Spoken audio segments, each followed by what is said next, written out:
The weather will be changing a lot over the next few days as an Arctic blast will bring the coldest weather that we've seen all season long, and we also have a huge storm forming right now along the east coast of the United States that will bring the threat for severe weather, including a couple of tornadoes today, and also the potential for a winter storm that'll dump several inches of snowfall. So in today's forecast, we're going to break down exactly what you need to know about the weather that'll be impacting the United States over the next 7 days, and we'll begin with what's happening across the country this morning. And as forecasted over the last few days, we have a huge plume of moisture that is all coming from a strong southwesterly flow that is streaming tons of moisture out of the Gulf of Mexico, and this is allowing for widespread showers and even in some cases thunderstorms across the entire eastern tier of the United States. And if you've yet to see any rain yet, if you're back down in Florida or even up into New England, don't worry, it's coming today. We are going to see plenty of rainfall today in addition to the threat for snowfall and also some severe weather. This is all due to a big dip in the jet stream, and that dip in the jet stream is allowing for, again, strong winds to essentially pull a lot of moisture out of the Gulf of Mexico. So it's going to be a pretty active next 36 hours.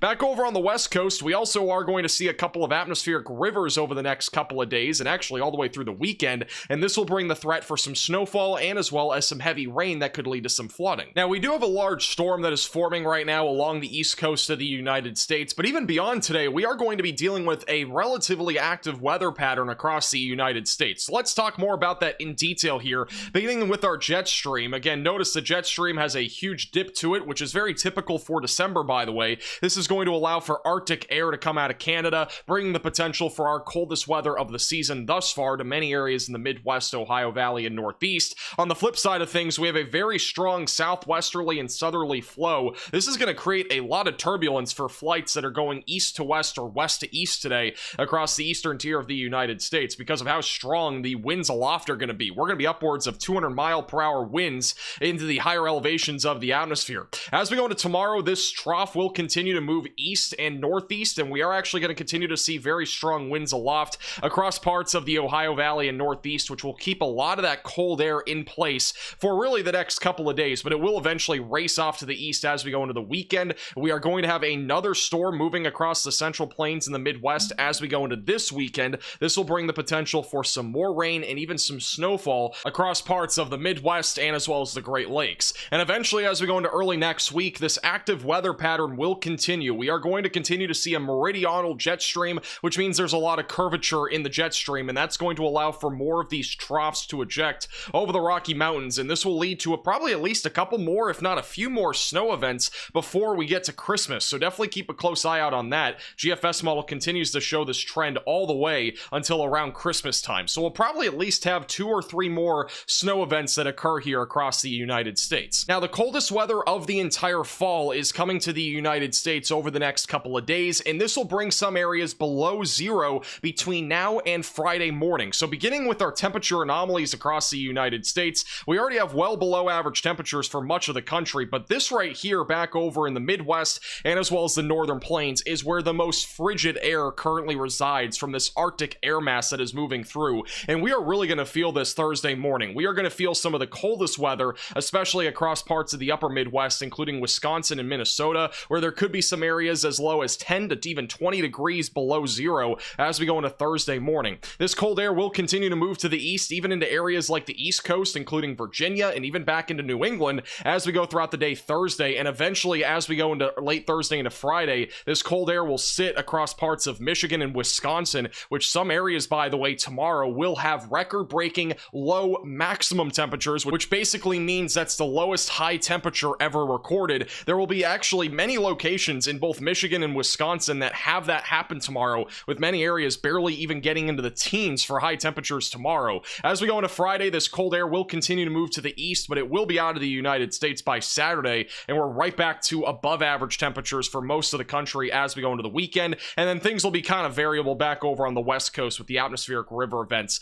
And then overall, sometime by the middle or end of next week, we'll probably get another shot of cold air, but for the time being, it does not look to be as significant as the one that we're currently dealing with. So wind chills tomorrow morning, basically the feel-like temperatures, most areas waking up below zero across both the Midwest and the northern plains, and even back over into the Northeast, many areas will be feeling like the teens in single digits, especially in the higher elevations. The actual temperatures in the morning will be well below zero back over in the northern plains, and again back over in the upper upper Midwest, many areas around the 10-degree mark back over near the Windy City. And then high temperatures across the Midwest and as well as areas like Michigan will be only in the teens tomorrow, maybe even some areas in the single digits, especially back over near Green Bay, which again, many areas will be breaking some records tomorrow. Now, a huge storm is currently impacting the entire east coast of the United States, dumping widespread rainfall and even beginning to dump some snow in parts of the Ohio Valley. So we're going to talk more about what this storm is going to be doing over the next few days, including the threat of severe weather today and as well as the potential for a winter storm. So beginning with today, we are going to continue to see widespread rainfall anywhere from Florida back into New England, with some snow being possible in areas like Kentucky, Tennessee, West Virginia, Ohio, and back into western Pennsylvania throughout the morning. As we go later into today, that snow will continue to move northeast. Severe weather will be a possibility, especially from Florida back into Virginia. We could even see some severe weather later this afternoon in southern New England, which is very rare, by the way, for the month of December. As we go into tonight, this rain will continue. Snow will start to transition on the backside of this trough across parts of New England and as well as the northeast. And eventually, as we go into tomorrow, this trough will be well to the north of New England. This will probably become a bomb cyclone, which means the pressure is going to drop 24 millibars in a 24-hour time frame. And on the backside of this Thursday morning, we'll continue to see lake effect snow, and this will dump several feet of snow more than likely to areas near Lake Ontario and as well as Lake Erie, and even parts of western Michigan could get in on the fun when it comes to the snowfall. And then as we go into Friday and as well as Saturday, things will be relatively dry for most of the country, but we are expecting a small storm to form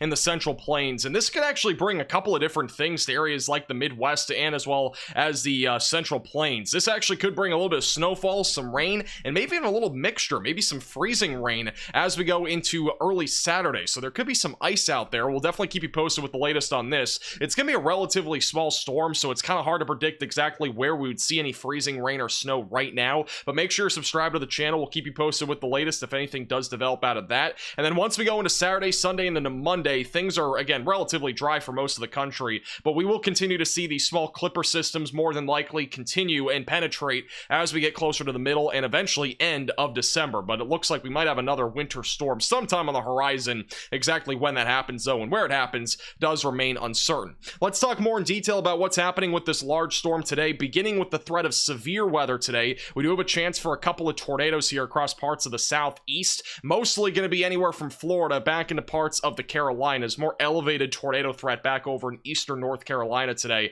As we go throughout the morning, this line of storms will continue to move east. Any storms that are able to become semi-discrete will have a better chance of producing not just damaging winds, but also maybe an isolated tornado. This is by 9 a.m., so storms rumbling across parts of western Florida. Eventually by about 11 to 12 in the morning, these storms are moving across central Florida and also moving through eastern South Carolina. By the early to mid-afternoon hours, these storms are weakening very quickly. I'm not expecting severe weather really any further south than probably Orlando, so overall mostly just going to be some passing showers and thunderstorms, and then overall colder weather will arrive as we go throughout the day today. Back over in the parts of the mid-Atlantic today, storms will be a little bit more severe, I think, up here, where we're going to be dealing with a strong southerly wind. In addition to that, more wind shears available, especially in eastern North Carolina. Here's the deal. It's going to be a very short window. I'm expecting severe weather anywhere from about 10 a.m. till about 3 p.m. or so here in North Carolina, so stay weather aware. We're mostly going to be talking about a line of storms, but any storms that do form out in front of that line that are semi-discrete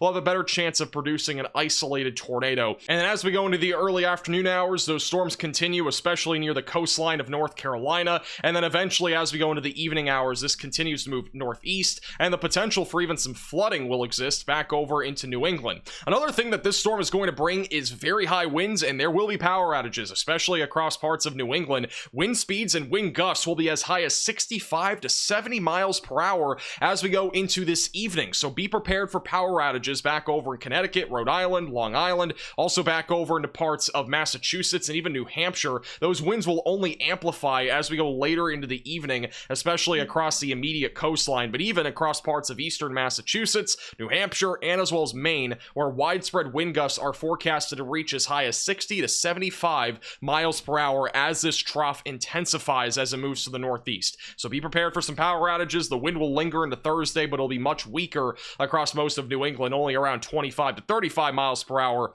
which is a pretty big decrease. For the future radar today, we're mostly going to be talking about rain in the northeast. I'm not really expecting much snow at this point out of this particular trough. Overall, it's been downtrending in terms of snow coming from the synoptic setup here of this trough. Here's the big kicker, though. We are going to be dealing with lake effect snow, which will really ramp up Thursday morning across parts of western New York. This will be happening all day Thursday and likely continuing and eventually tapering down as we go into Friday morning.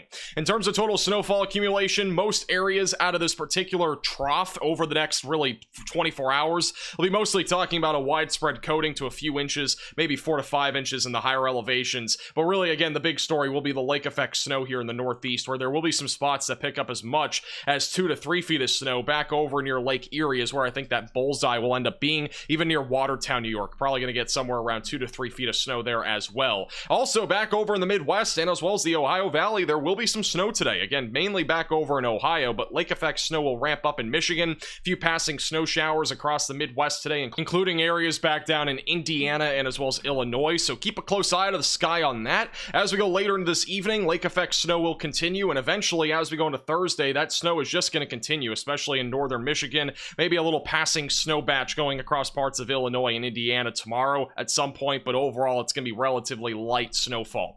In terms of total snowfall accumulation, again, a lot of snow in western Michigan. More lake effect snow is ahead. Some spots could pick up as much as 2 to 3 feet of snow up there. We might even have some spots in the upper peninsula of Michigan near 40 to maybe even 50 inches of snowfall when this is all said and done. Otherwise, just a widespread dusting or coating, maybe an inch across parts of the Midwest. Now, this storm is also going to bring a ton of rainfall. This will bring the potential for some localized flooding, mainly today, so be prepared for that anywhere from the southeast like Florida back into parts of New England, and then more and more rain will come as we go into the weekend and early next week across parts of Texas, the Ohio Valley, and as well as up and down the Mississippi Valley. Now, in terms of total snowfall for the next few days, the majority of it will be located in the northeast and as well as the Great Lakes region, but we do expect snowfall to make a return at some point in the near future, more than likely to the Midwest and maybe even the central and northern plains. When that exactly happens, though, does remain uncertain. And also, I have 3 big announcements before today's video ends, the first of which being we are going to be releasing our winter forecast on this channel for this winter